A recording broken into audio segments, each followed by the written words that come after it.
Racist cop attacks black woman, but her diplomatic protection saves the day.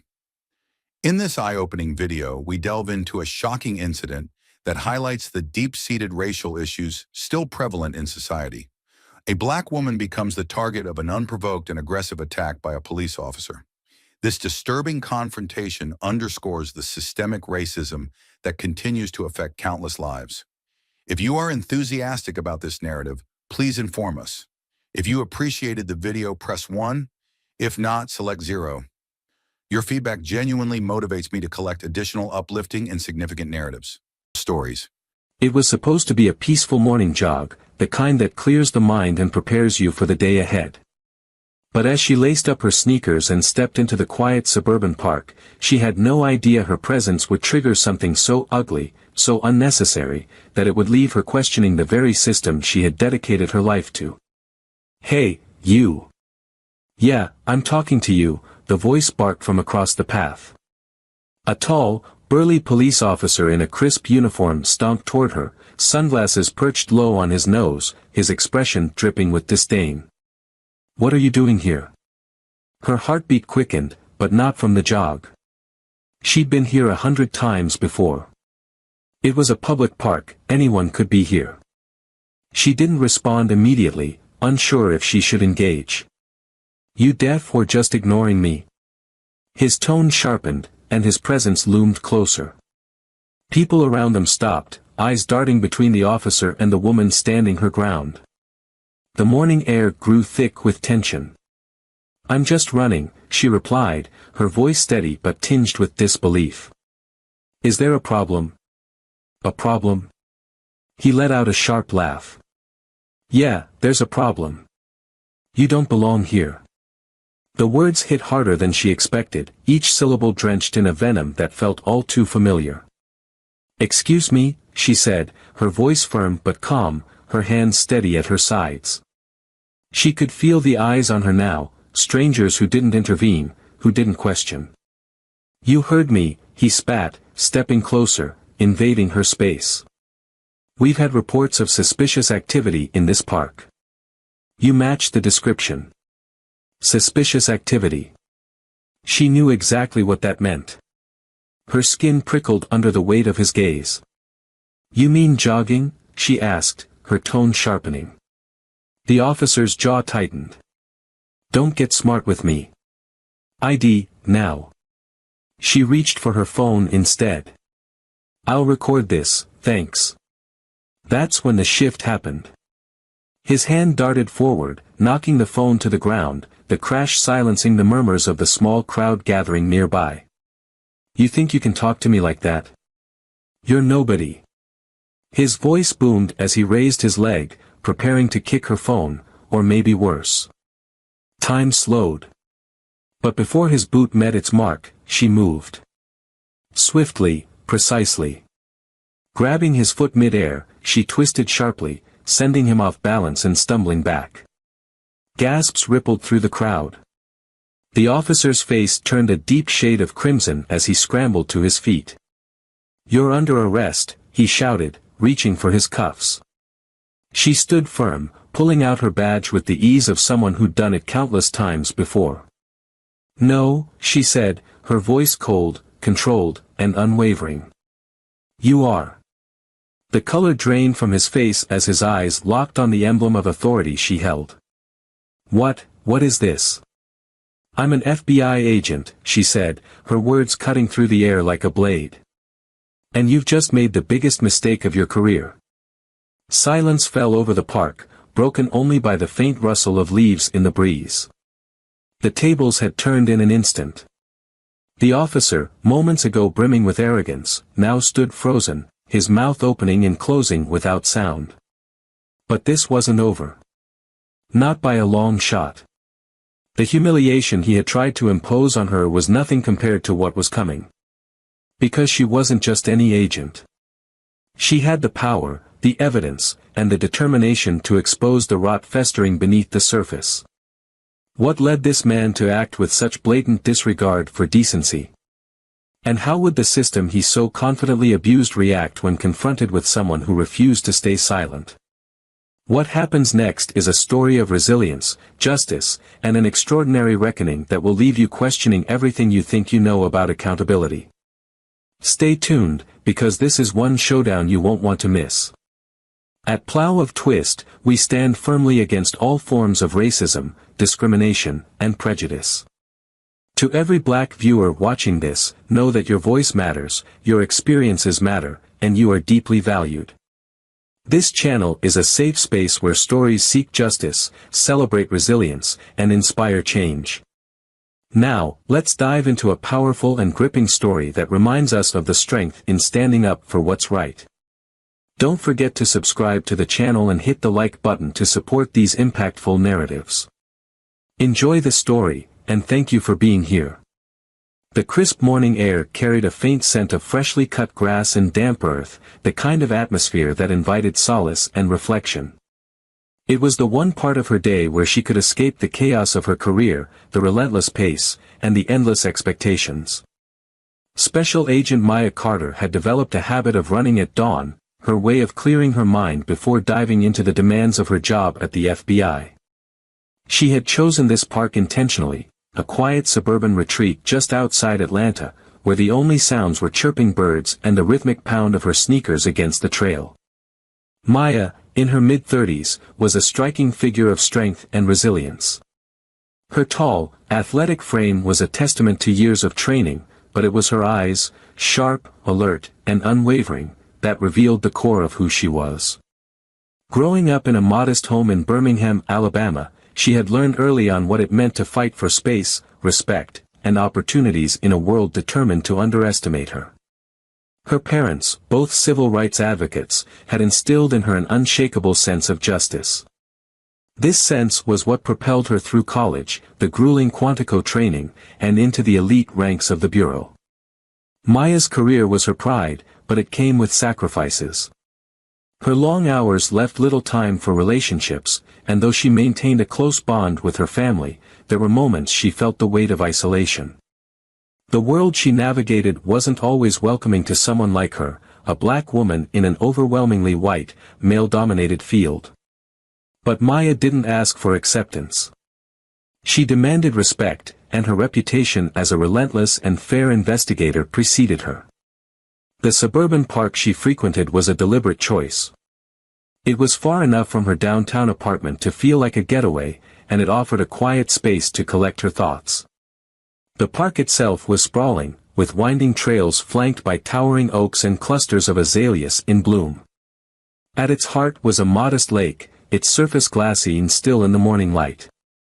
It wasn't uncommon for locals to greet one another with nods or small waves, but Maya preferred to stay in her lane, focused on her run. This morning felt no different, at least at first. She stretched near her car, adjusting her earbuds and tying her laces with the precision of someone who thrived on routine. She noticed a few regulars on the trail, an elderly couple walking their golden retriever, a young woman pushing a stroller, and a middle-aged man doing lunges near the picnic area.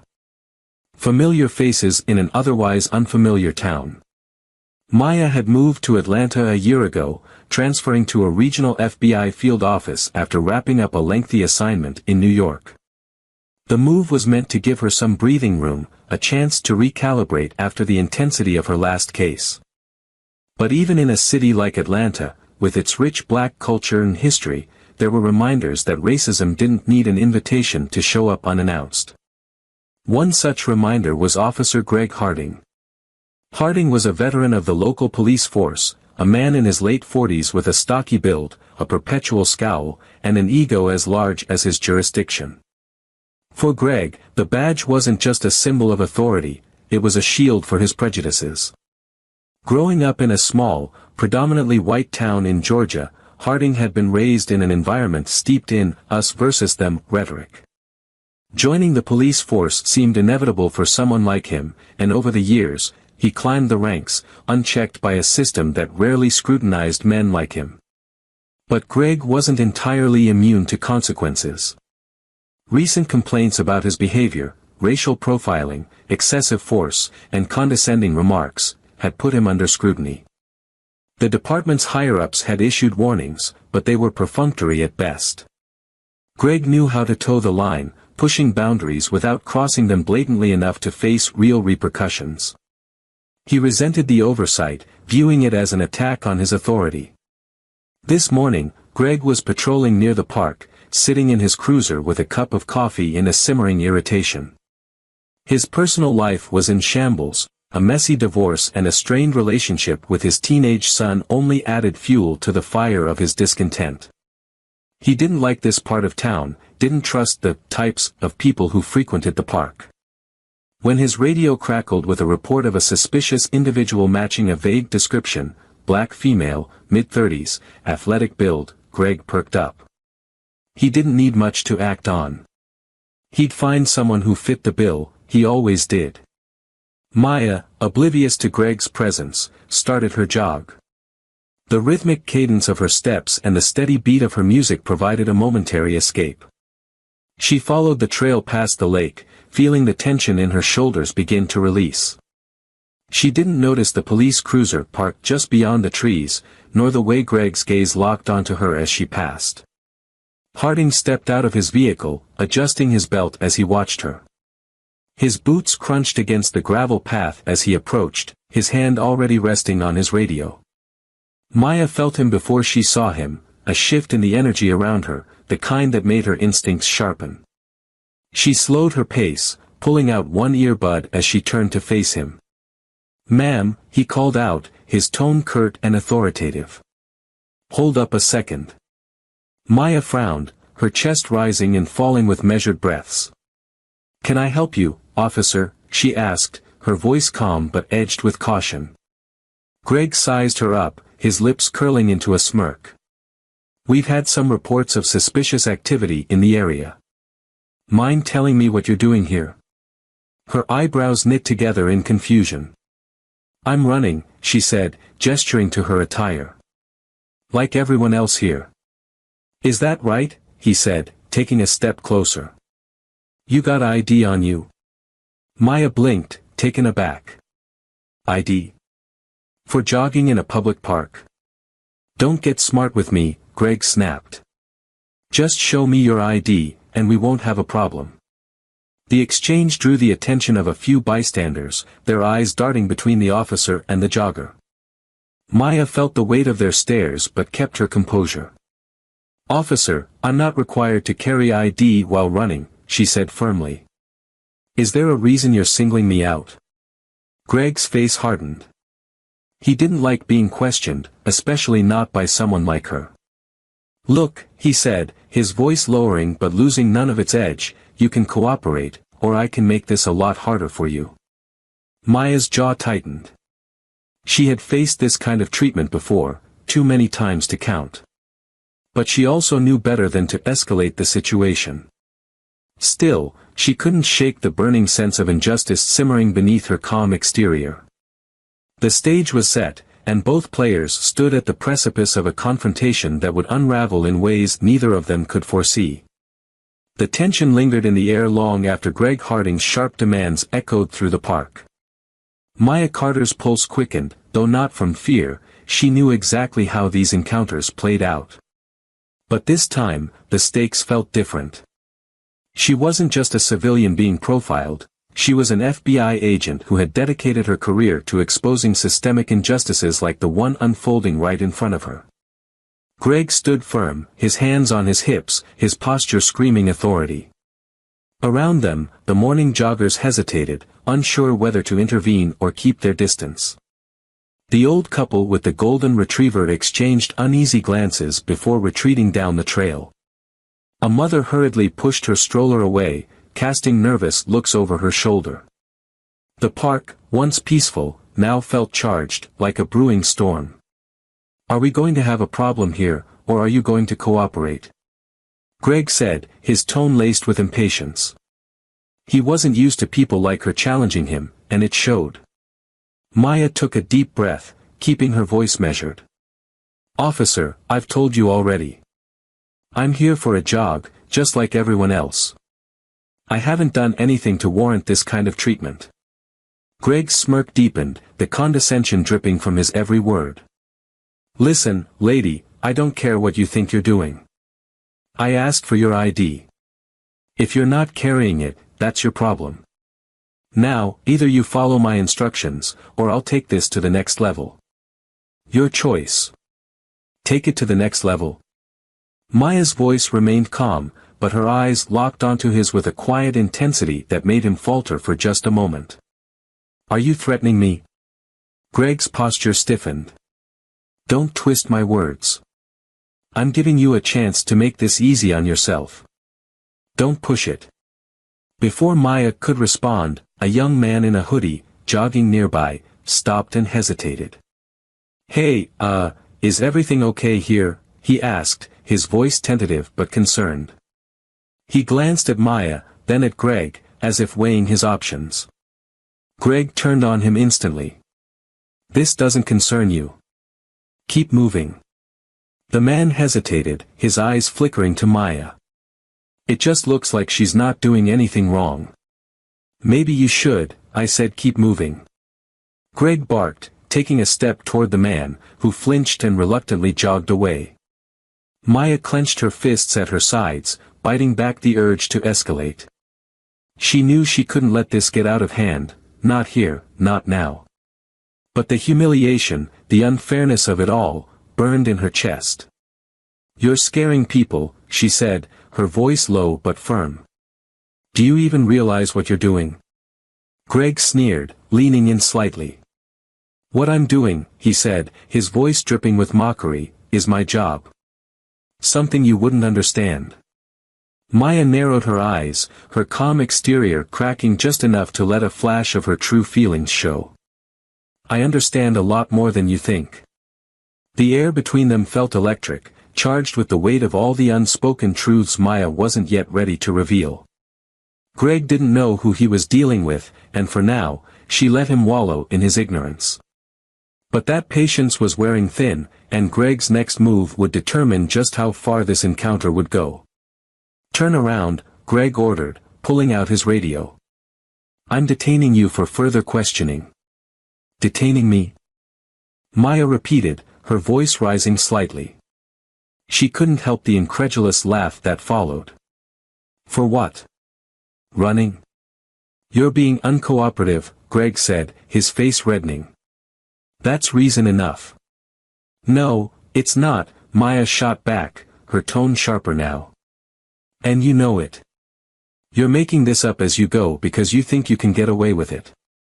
Greg's jaw tightened, and for a moment, the mask slipped. Beneath the bravado was frustration, and perhaps even a sliver of doubt. But his pride wouldn't let him back down. I don't have to explain myself to you, he snapped. Turn around and put your hands where I can see them. Maya's breath came faster now, her mind racing. She could feel the eyes of the onlookers, their silent judgment, their hesitation to step in. This was exactly the kind of situation she had worked to dismantle in her career, a power play rooted in bias and intimidation.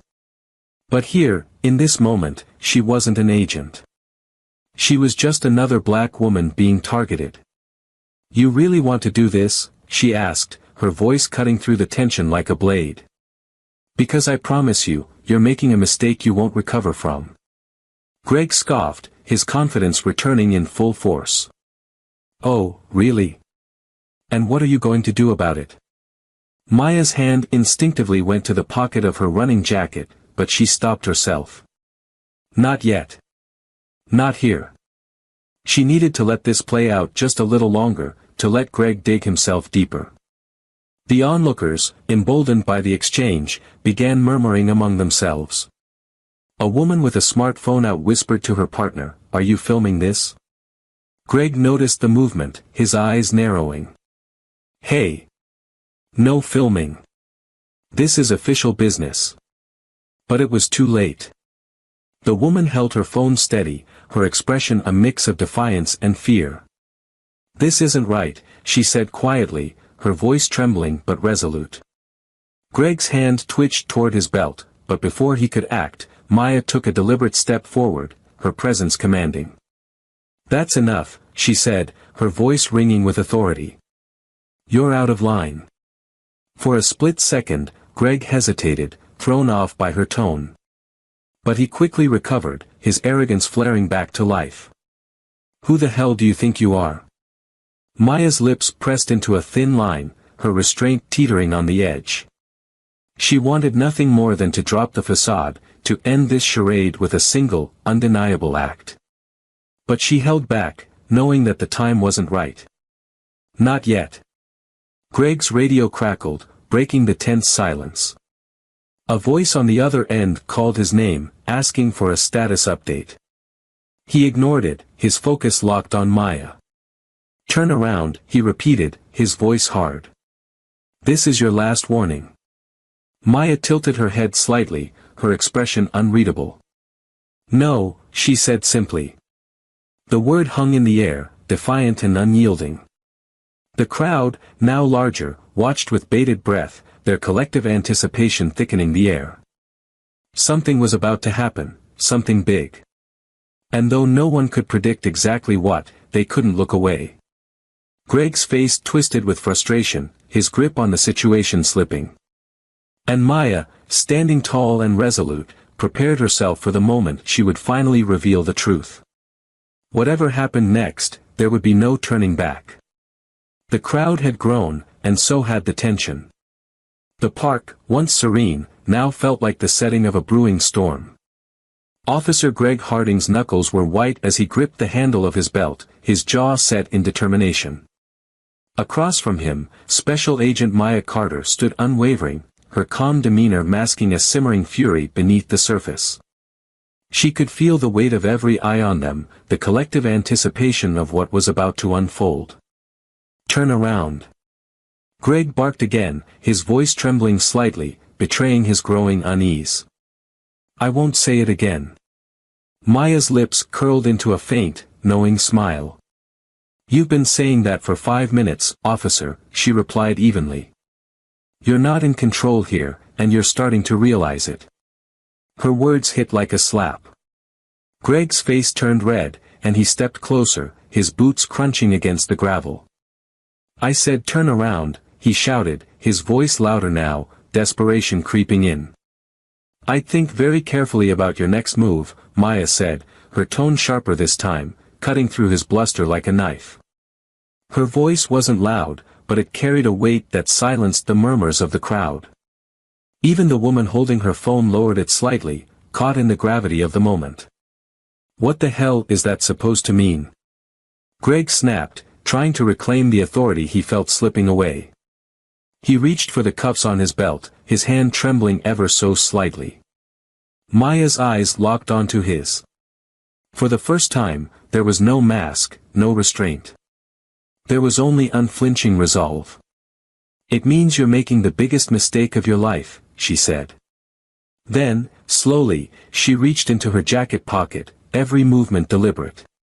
The crowd gasped, and Greg's hand shot to his holster. "Don't you dare," he barked, his voice cracking. Maya froze, holding her hands up, showing she was unarmed. "Relax, Officer Harding," she said. "I'm just reaching for my badge." Greg blinked, his mind scrambling to process her words. "Your badge," he repeated, confusion breaking through his anger. Maya pulled out her FBI badge and held it up for everyone to see. The polished gold glinted in the sunlight, the letters clear and unmistakable. The murmurs of the crowd erupted into full-blown whispers and gasps. Greg's face drained of color. His eyes darted from the badge to Maya's face, then to the crowd, which now watched with renewed interest. What is this?" he stammered, his bravado crumbling. "This," Maya said, her voice cutting through the chaos, "is the authority you're trying to abuse. I'm Special Agent Maya Carter with the Federal Bureau of Investigation. And you," she stepped closer, her words like daggers, "are officially out of your depth." Greg took a stumbling step back, his mind racing. He looked at the badge again, as though hoping it was a trick. "FBI?" he repeated, his voice barely above a whisper. "That's right," Maya said, her voice steady and commanding. "And I've been watching officers like you my entire career. Men who think the badge gives them the right to intimidate, to discriminate, to act like they're untouchable. She took another step forward, forcing him to meet her gaze. But here's the thing, Officer Harding. You're not untouchable. You're accountable. And now, you're going to answer for what you've done. The weight of her words settled over Greg like a lead blanket. He opened his mouth to speak, but no sound came out. The crowd, once a silent audience, now buzzed with disbelief and outrage. The woman with the phone began recording again, capturing every detail of Greg's unraveling. You think you can just pull this? Greg finally spat, his voice trembling. You think you're going to ruin my career over this? Maya raised an eyebrow. You're ruining your own career, officer. I'm just here to make sure it's documented. She turned slightly, addressing the crowd. And it seems like plenty of witnesses are willing to help. Greg's head snapped toward the onlookers, who immediately avoided his gaze. He felt cornered, exposed, his authority slipping through his fingers like sand. You don't know who you're messing with, he said, his voice lower now, desperate. Oh, I know exactly who I'm dealing with, Maya said, her tone icy. I've seen your kind before. And I know how this ends. Greg's radio crackled to life again, the dispatcher's voice cutting through the tension. Unit 47, report your status. Greg didn't answer. His hand hovered over the radio, but he couldn't bring himself to respond. Maya took a step back, crossing her arms as she watched him struggle to regain control. What's it going to be, officer? She asked. Are you going to keep digging this hole, or are you ready to face the consequences? Greg's eyes darted to the crowd, then back to Maya. He was out of moves, and he knew it. But he couldn't bring himself to surrender, not here, not like this. You're bluffing, he said weakly, though the words carried no conviction. Maya smiled, but it was cold, devoid of any humor. Am I? She said, pulling out her phone. She tapped a few buttons and turned the screen toward him. It displayed a live call, her supervisor at the FBI. The name and number were clear. Go ahead, she said. Make your move. Greg stared at the phone, his face a mask of defeat. The crowd watched in stunned silence as the realization dawned on him, he had lost. The badge, the uniform, the authority he had wielded so recklessly, it meant nothing now. The crowd erupted into murmurs again, some shouting words of support for Maya, others condemning Greg outright. He stumbled back, his hand falling limply to his side. Maya stepped closer, her voice low enough for only him to hear. This isn't over, Harding, she said. Not by a long shot. You've got a lot to answer for. And trust me, I'll make sure you do. Greg didn't respond. He couldn't. The man who had started this encounter so full of arrogance and power now stood broken, a shadow of the figure he had tried to project. Maya turned to the crowd, lifting her badge once more. Thank you all for your support, she said firmly. If any of you recorded what happened here, please hold on to it. We'll need it. The woman with the phone nodded eagerly, her face lit with determination. You've got it, Agent. Maya nodded, a flicker of gratitude breaking through her stern exterior. But she didn't linger. There was still work to be done, and she wouldn't rest until justice was served. As she walked away, the crowd parted, their eyes following her in awe. Behind her, Greg Harding stood alone, his world crashing down around him. And this was just the beginning. Greg Harding stood frozen, his badge suddenly feeling heavier than it ever had before. Around him, the murmurs of the crowd intensified, their collective judgment forming an invisible wall of condemnation. He wasn't used to this. He was the one who gave orders, the one who dictated the narrative. But now, everything had flipped. He was no longer in control, and the realization left him paralyzed. Maya Carter, calm but resolute, began to walk away. She knew the next steps. This wasn't just about one bad officer, it was about a system that allowed men like him to thrive. But as she moved, Greg found his voice again, though it came out rough, desperate. Wait, he called after her, his tone laced with equal parts anger and fear. You don't get to just walk away from this. Maya stopped mid-step and turned slowly, her expression unreadable. The crowd hushed, sensing that the confrontation wasn't over yet. Excuse me, she said, her voice carrying a dangerous calm. What exactly do you think I'm walking away from? Greg's hands twitched at his sides, his jaw clenching as he searched for something, anything, to say that would put him back in control. You think you can ruin me? You think this little show is going to? This isn't a show, Maya interrupted, her voice cutting through his like a blade. She stepped closer, closing the distance between them once again. This is accountability, Harding. Something you've clearly never had to face. Greg flinched at her words, but his pride wouldn't let him back down. You don't know me, he spat, his voice trembling. You don't know what I've been through. Maya's eyebrows lifted slightly, and for a moment, there was a flicker of something in her eyes, pity, maybe, or curiosity. But it vanished as quickly as it appeared. You're right, she said. I don't know you. But I know men like you. Men who think the badge gives them the right to decide who belongs and who doesn't. Men who use their authority to intimidate, to oppress, to humiliate. And I've spent my entire career making sure they face the consequences of their actions. Her words landed like a hammer, each one stripping away another layer of Greg's defenses. He opened his mouth to respond, but Maya wasn't done. You've been hiding behind that uniform for years, she continued, her voice steady and relentless. But the uniform doesn't make you untouchable. It doesn't make you right. It doesn't protect you from the truth. And the truth is, you've been abusing your power. And now, you're going to answer for it. The crowd murmured in agreement, their eyes locked on Greg. He looked around, his face pale, his bravado slipping further with every second. He was trapped, and he knew it. Why are you doing this? He asked finally, his voice quieter now, almost pleading. What do you want from me? Maya tilted her head slightly, studying him. For the first time, she allowed a small, bitter smile to cross her lips. What do I want? She repeated. I want justice. I want you to understand what it feels like to be powerless, to have someone strip away your dignity for no reason other than the color of your skin. Greg's eyes widened, the words hitting him like a punch to the gut.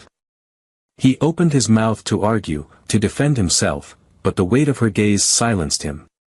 This isn't just about you, Harding, Maya continued, her voice softer now, but no less powerful. This is about every person you've ever made feel small. Every person you've ever targeted because they didn't fit into your narrow idea of who belongs. This is about making sure you never do it again. Greg looked away, his chest rising and falling with shallow breaths. The crowd watched in silence, their faces a mix of anger, awe, and something close to satisfaction. The mighty had fallen, and they were witnessing it firsthand. Maya took a step back, letting her words hang in the air. She didn't need to say anything else. The damage was done, and Greg knew it. But just as she turned to leave again, he spoke, his voice barely above a whisper. I didn't mean for it to go this far. Maya paused, her back still to him. Slowly, she turned her head, her expression unreadable. What did you mean, then? She asked, her voice sharp but not unkind. Greg hesitated, his hands clenching and unclenching at his sides. I don't know, he admitted, his voice breaking. I don't know anymore. For a moment, there was silence. Maya studied him, her sharp eyes searching his face for any sign of sincerity. She found it, not much, but enough to give her pause. You've got a long road ahead of you, she said finally, her voice quiet but firm. If you're serious about changing, it starts with owning what you've done. All of it. Greg nodded slowly, his gaze dropping to the ground. I don't even know where to start. Maya's expression softened, just slightly. Start by listening, she said. To the people you've hurt. To the voices you've ignored. And then, do better. She turned and began to walk away again, this time without hesitation. The crowd parted for her, their murmurs subdued now, respectful. Greg stood alone, his head bowed, the weight of his actions finally settling on his shoulders. As Maya left the park, she felt a strange mix of emotions, satisfaction, yes, but also a deep weariness.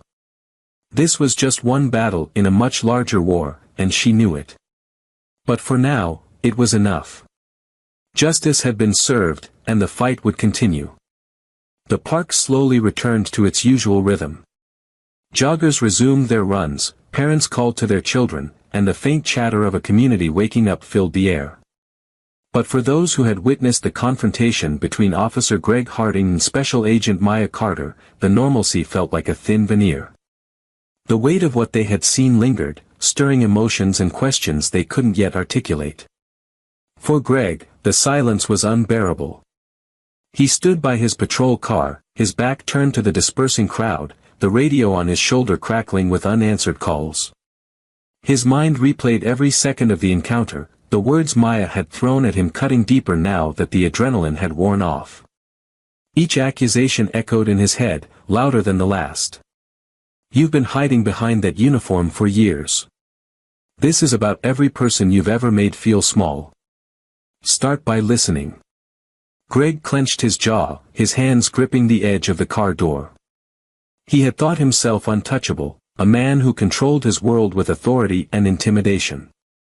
But now, he felt exposed, vulnerable in a way he hadn't experienced before. The badge that once empowered him now felt like a mark of shame.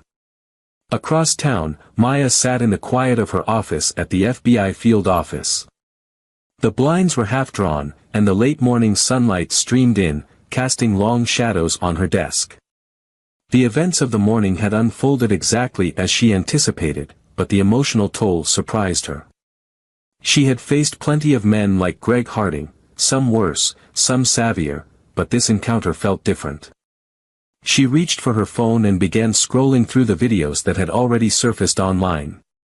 The confrontation was trending on social media, the hashtags #AccountabilityNow and #JusticeForAll flooding her feed.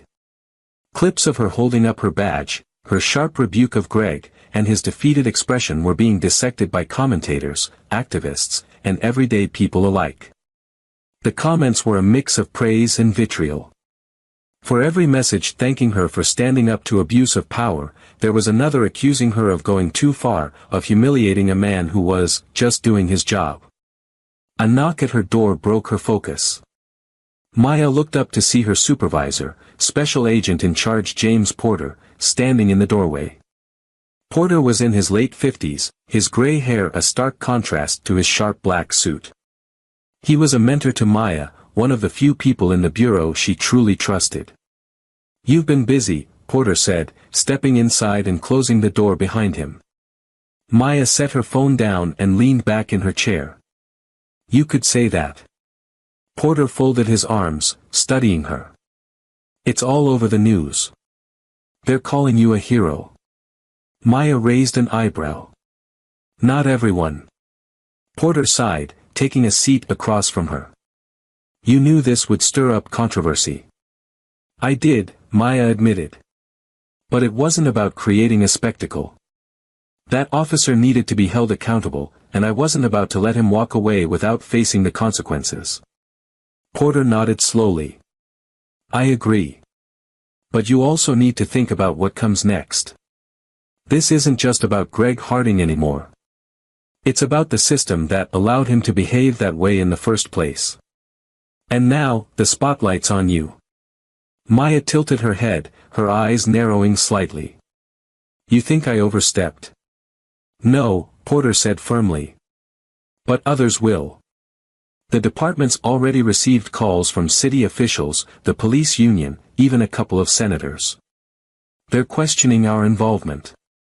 Maya let out a bitter laugh. "Of course they are. They're not questioning Greg's actions, just mine." Porter leaned forward, his expression serious. "You've rattled the cage, Maya. And that's a good thing. But it also means you need to be prepared for the fallout. Maya met his gaze, her resolve hardening. I've been prepared for this my whole career. Porter smiled faintly, a glimmer of pride in his eyes. I know. Just remember, this isn't a sprint. It's a marathon. Meanwhile, Greg sat alone in the locker room of the precinct, the fluorescent lights casting an unforgiving glare on the dull gray walls. His uniform was crumpled on the bench beside him, and for the first time in years, he felt exposed without it. The precinct buzzed with whispers and sideways glances. He knew what they were saying. They had seen the videos too, watched him be brought down in front of a crowd. Some were likely reveling in his downfall, while others were scrambling to distance themselves from him. Greg stared at his reflection in the cracked mirror above the sink. The man looking back at him seemed unfamiliar, tired, defeated, unsure of himself. He had spent years building an identity around authority and control, but now it felt like a hollow shell. His thoughts were interrupted by the sound of the door opening. Detective Maria Alvarez, one of the few colleagues he respected, stepped inside. She was sharp, no-nonsense, and one of the best detectives on the force. "Greg," she said, her voice neutral but firm. "Chief wants to see you." Greg nodded silently, grabbing his uniform jacket but not putting it on. As they walked toward the chief's office, the murmurs grew louder. He could feel the weight of their stares, their judgment. When they reached the office, Chief Donnelly was waiting. The chief was a grizzled veteran with decades of experience, his expression unreadable as Greg stepped inside. "Sit," Donnelly said, motioning to the chair across from his desk. Greg obeyed, his movements stiff. Donnelly leaned back in his chair, studying him for a long moment. "Greg, we've got a problem," Donnelly said finally. Greg looked down at his hands, his voice barely above a whisper. "I know." "No, I don't think you do," Donnelly said, his tone sharp. "This isn't just about you. This is about the entire department. Your actions have put us under a microscope, and I've got people breathing down my neck demanding answers." Greg's stomach twisted. "I didn't mean for this to happen." "Didn't mean to?" Donnelly scoffed. "That's not good enough. You crossed a line, Greg. And now we're all paying the price." Greg's chest tightened. "What happens now?" Donnelly sighed, leaning forward. "You're suspended, effective immediately. Internal Affairs is launching a full investigation, and depending on what they find, you might be facing more than just disciplinary action." Greg nodded numbly. He had expected this, but hearing it aloud made it real. "You brought this on yourself," Donnelly said, his voice softer now. "I don't know what you were thinking out there, but it's clear you lost sight of what this badge stands for." Greg didn't respond. He couldn't. The weight of his actions was finally settling on his shoulders, and for the first time, he didn't have an excuse or justification to fall back on. As he left the office, the precinct felt colder, emptier. He was a man without purpose, stripped of the identity he had clung to for so long. And for the first time in years, Greg Harding felt truly powerless. Greg Harding sat alone on the worn leather couch in his dimly lit apartment. The blinds were drawn, leaving the room bathed in shadows. His uniform, once a source of pride, hung on the back of a chair, a stark reminder of the power he no longer wielded. The echoes of the day haunted him, the sharp authority in Maya's voice, the murmurs of the crowd, the humiliation etched into every second of their confrontation. He picked up his phone hesitantly, scrolling through the news feeds. Every major outlet carried the story, accompanied by videos that painted him as the villain he had spent years pretending he wasn't. The captions varied, but the message was clear: FBI agent exposes police misconduct in public confrontation. The comments below each article were brutal. Strangers dissected his actions, his career, even his appearance. This guy should have been fired years ago. Another bully with a badge finally gets what's coming to him. Accountability is long overdue. Greg's grip on the phone tightened until his knuckles turned white. The rage bubbled up, but there was nowhere for it to go. He couldn't lash out this time. He couldn't use his badge to silence his critics. He was left with nothing but the truth he'd spent years avoiding. He had brought this on himself. A knock at the door startled him, breaking his spiraling thoughts. He hesitated before getting up, his steps slow and heavy. When he opened the door, he found Detective Maria Alvarez standing there, her expression unreadable. "Maria," he said, his voice hoarse. "What are you doing here?" She stepped inside without waiting for an invitation, her sharp eyes scanning the cluttered apartment. "I figured you'd be here, drowning in your misery," she said, her tone neither harsh nor sympathetic. Greg shut the door and leaned against it, his shoulders slumping. "I guess you came to rub it in." Maria turned to face him, her arms crossed. "No, Greg. I came because you need to hear the truth, and I'm probably the only one who's going to tell it to you." Greg let out a bitter laugh. "Great. Another lecture. Go ahead, tell me how I screwed up." Maria stepped closer, her voice low but firm. "You didn't just screw up, Greg. You've been screwing up for years. Today was just the first time someone called you out in a way you couldn't ignore." He looked away, the weight of her words hitting him like a punch to the gut. "I didn't mean for any of this to happen. Didn't mean to." Maria's voice sharpened. "That's your excuse. You didn't mean to profile her. You didn't mean to use your position to intimidate her. Come on, Greg. You're better than that." "Am I?" he shot back, his voice rising. "Because right now, I feel like a damn failure." Maria's gaze softened slightly, but her tone remained steady. "You're not a failure, Greg. But you've lost your way. And if you don't figure out how to fix it, you will be." Greg sank back onto the couch, burying his face in his hands. "I don't even know where to start." Maria sat down across from him, her voice gentler now. "You start by facing the truth. Not just about what you did today, but about who you've become. When did you start thinking the badge gave you the right to act like this?" He didn't answer right away. The silence stretched between them, heavy with unspoken regrets. Finally, he looked up, his eyes filled with a mixture of anger and despair. "You think I wanted to be this guy? I didn't sign up for this to hurt people. Then why did you?" Maria pressed. "What were you trying to prove?" Greg opened his mouth to respond but stopped himself. The truth lingered on the edge of his thoughts, something he had avoided confronting for years. Finally, he spoke, his voice barely above a whisper. "I wanted to matter. I wanted people to respect me." Maria leaned back, her expression softening. "Respect doesn't come from fear, Greg. It comes from integrity. From doing the right thing, even when it's hard." Greg's shoulders sagged further, the weight of her words pressing down on him. "I don't know if I can fix this." "You don't have a choice," Maria said firmly. "You owe it to yourself, and to every person you've hurt, to try."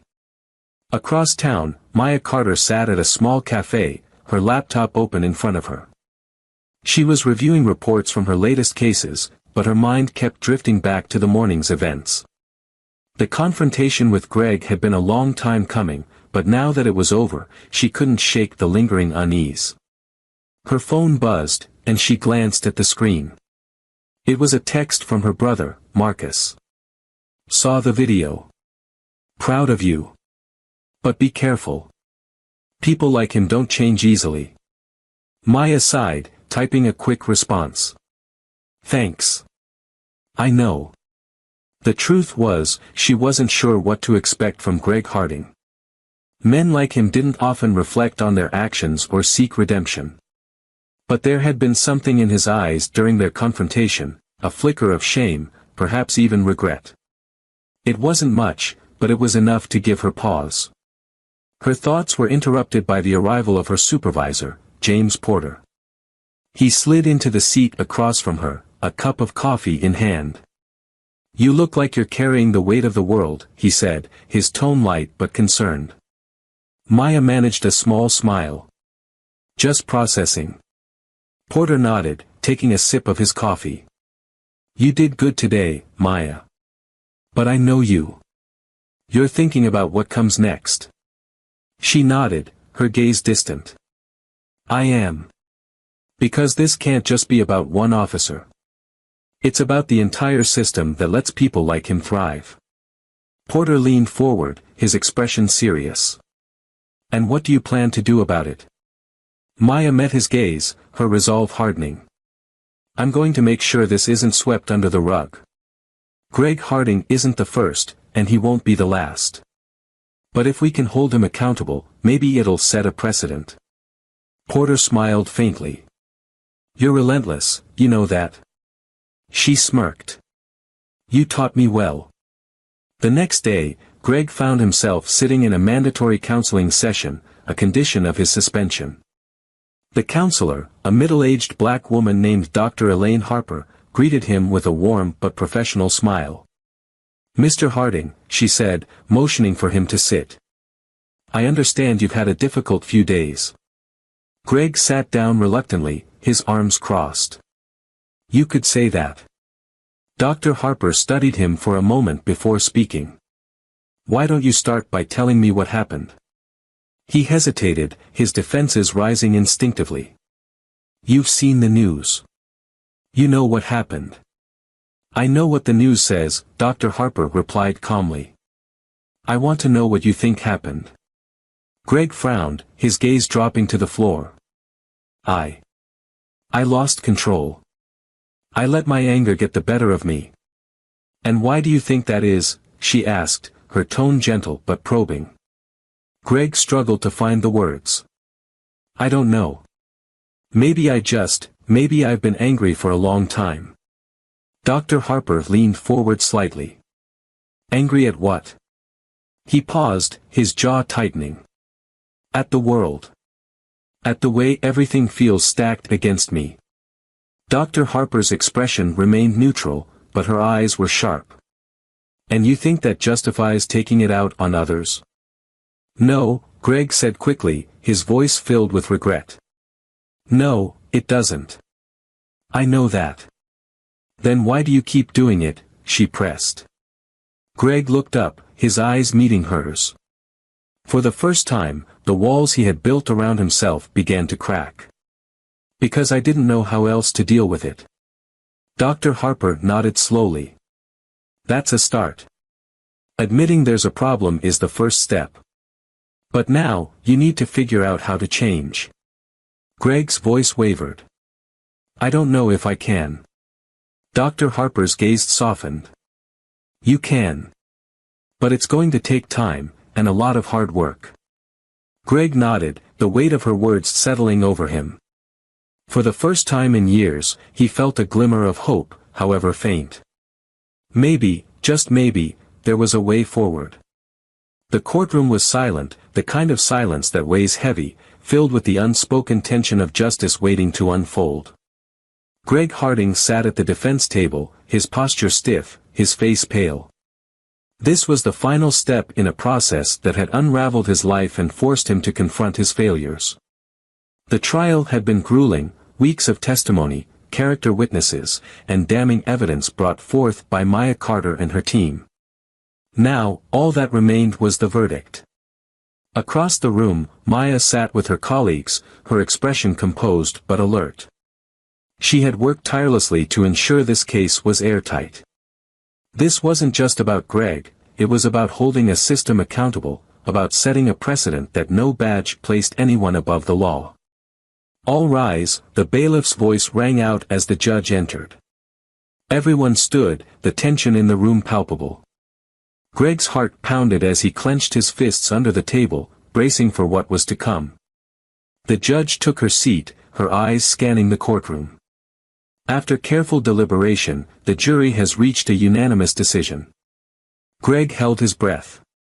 He felt the weight of every eye in the room on him, and for the first time, he didn't care.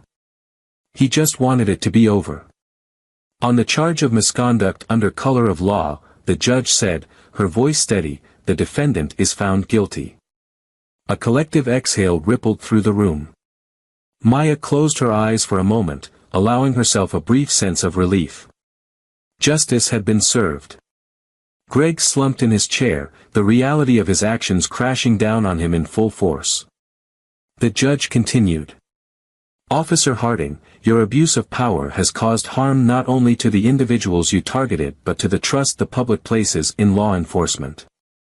You are hereby sentenced to 2 years of community service and mandatory rehabilitation training, with a permanent revocation of your law enforcement credentials. The sentence wasn't harsh compared to what others might have wanted, but Maya knew it was significant. It meant Greg Harding would never again hold a position of authority over others. It was accountability in action, a step toward dismantling the unchecked power that allowed abuse to thrive. As the courtroom emptied, Greg lingered, his mind racing. Maria Alvarez approached him, her expression neutral. It's over, she said simply. Greg nodded slowly. Not for me, he murmured. This is just the beginning. Maria studied him for a moment before speaking. Then make it count. You've been given a second chance, not everyone gets that. Greg didn't respond, but her words lingered as he left the courtroom. Months later, Greg found himself standing in a community center, surrounded by the very people he had once ignored or mistreated. As part of his sentence, he was required to speak at local forums about the dangers of bias in law enforcement. Each session was painful, forcing him to confront the harm he had caused, but it was also transformative. He began to listen, truly listen, to the stories of those he had wronged. For the first time, he saw them not as threats, but as individuals, each with a life as complex and valuable as his own. One day, after a particularly emotional session, an older man approached him. You can't undo the past, the man said, his voice kind but firm. But you can make sure your future counts for something. Don't waste it. Greg nodded, his throat tight. He was far from redemption, but he was beginning to understand what it looked like. For Maya, the victory in Greg's case was just the beginning. The visibility of the trial had sparked conversations across the nation, leading to new policies and mandatory training in law enforcement agencies. Her work became more demanding than ever, but it also felt more meaningful. One evening, as she prepared to leave her office, she received a message from her brother Marcus. It was a short video of a protest outside City Hall, with hundreds of people chanting for justice and reform. The caption read, "Because of you." Maya smiled faintly, the weight of the day lifting slightly. She knew the fight wasn't over, but moments like this reminded her why she kept going. Her resilience wasn't just for herself, it was for everyone who needed someone to stand up for them. Years later, Greg and Maya crossed paths again, this time at a public panel on police reform. Greg had become an advocate, using his story as a cautionary tale to push for accountability and systemic change. Maya was there as a guest speaker, her reputation as a relentless fighter for justice preceding her. Their eyes met across the room, and for a brief moment, there was an unspoken understanding. They were on different paths, but both were working toward the same goal, a system where fairness and justice prevailed over prejudice and power. After the panel, Greg approached Maya hesitantly. "Agent Carter," he said, his voice quiet but steady. Maya turned to him, her expression guarded but not unkind. "Harding. I just wanted to say, thank you," he said. "For holding me accountable. I didn't see it then, but you gave me a chance to change." Maya studied him for a moment before nodding. "Accountability isn't about revenge," she said. "It's about making sure the harm stops here. If you're serious about change, keep proving it." Greg nodded, a flicker of gratitude in his eyes.